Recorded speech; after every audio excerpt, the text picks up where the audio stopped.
Anu ya, tuan rumah dulu ya. Ini orang tua kita semua. Terima kasih Pak Ganjar. Ya, saudara sekalian yang menunggunya, sudah minum? Hah? Belum ya? Oh, ya. Baik. Ya, alhamdulillah kita hari ini bersilaturahim dan berdiskusi tentang negara.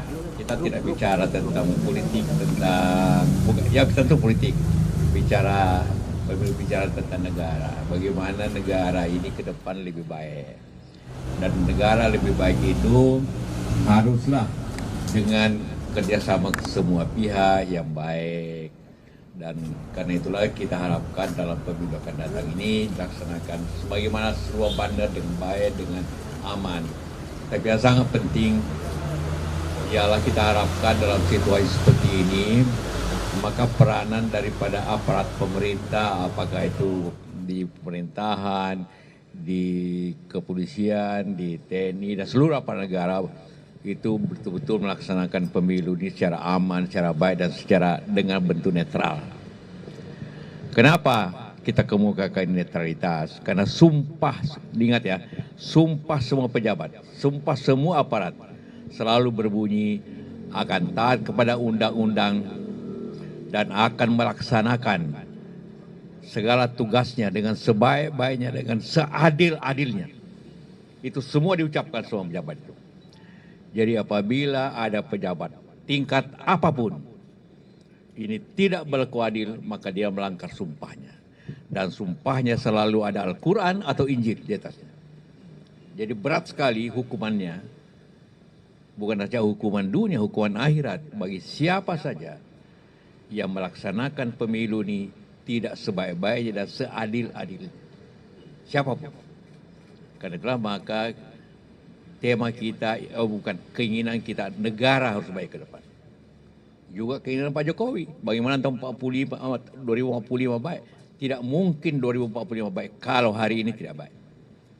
Kita setuju tuh Pak Jokowi, bahwa kita menuju 45. Tapi apabila diberikan contoh yang tidak baik pada tahun 2024, maka menjadi bagian ketidakadilan pada tahun-tahun berikutnya.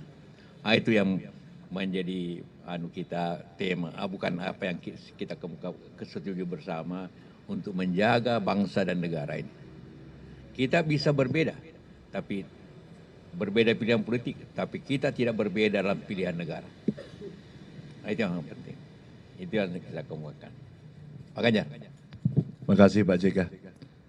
Saya datang untuk bersilaturahmi dengan beliau, orang tua kita, dan tentu banyak pengalaman, dan tadi kita mendapatkan banyak sekali masukan-masukan. Intinya pemilu mesti berjalan dengan baik, nilai persatuan bangsa mesti dijaga. Saya mengapresiasi beliau, tadi beliau sampaikan pilihan boleh beda. Barangkali rasa-rasanya juga pilihannya Pak JK akan beda dengan saya. Tapi kalau nanti dukung saya juga boleh Pak? Boleh. Kalau kita beda dan selama ini perbedaan itu 5 tahunan, kita selalu mempersatukan. Dan kalaulah kemudian banyak terjadi mozaik-mozaik yang mungkin sulit dipersatukan, inilah momentum untuk rekonsiliasi bangsa. Sekali lagi, bangsa. Anak-anak bangsa agar bisa membawa negara pada visi dari cita-cita untuk menuju 2045 yang lebih baik. Dan kami diskusi panjang tentang negara ini, saya belajar betul, mudah-mudahan kita akan bisa menjaga sehingga pemilunya lancar, masyarakat bisa usaha dengan baik, masyarakat yang di bawah bisa merasakan hasil pembangunan, dan semua merasakan, oh hidup di Indonesia penuh dengan kepastian hukum, dan semua akan berjalan dengan baik, orangnya bahagia. Itu aja, terima kasih teman-teman semuanya. Ya.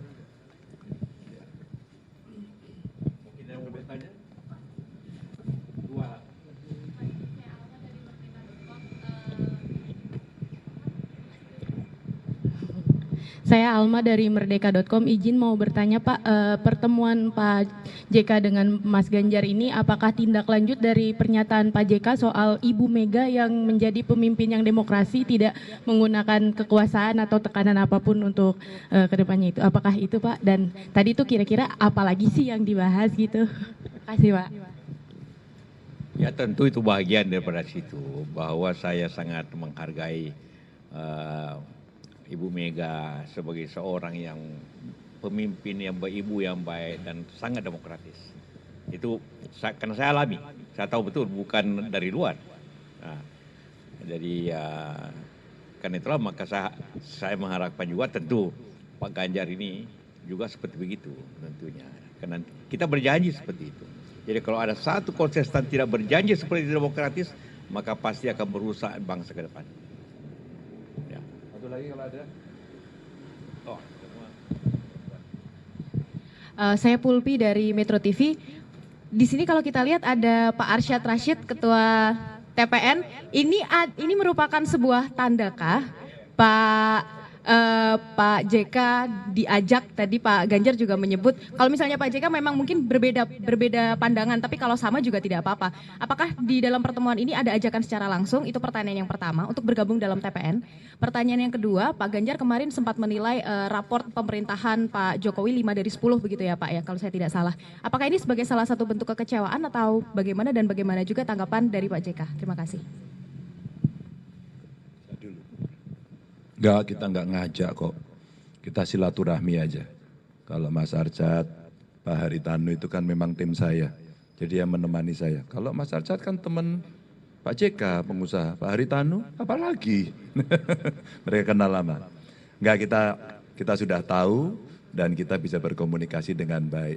Kalau soal penilaian karena banyaknya suara dari masyarakat yang masuk kepada kami dan semua berbicara soal kepastian hukum, soal penegakan hukum, soal bagaimana hukum harus betul-betul lurus begitu. Nah tentu dengan kejadian terakhir, ya angka itu menjadi tidak seperti sebelumnya, alias ya turunlah skornya. Gitu, silakan Pak. ya terima kasih. Ya, saya ini ketua PMI, PMI itu harus netral, jadi tidak bisa menjadi TPN. Bahwa masing-masing Anda semua punya pilihan politik silakan, tapi ada hal-hal tertentu yang membatasinya menurut saya. Soal hukum ini ya seperti katakan, kalau di Makassar saya baca Pak Ganjar mengatakan 5 gitu kan. Ya, saya kira Anda juga mungkin sependapat itu, terutama karena soal terakhir ini kan. Ini yang menentukan bangsa ke depan. Dan sangat penting sekali. Ya, sekali lagi kita ingin menjaga bangsa negara ini aman ke depan mencapai tahun 45 seperti diinginkan Pak Jokowi. Tapi syaratnya ialah berlaku adil, berlaku netral. Begitu tidak maka bangsa ini akan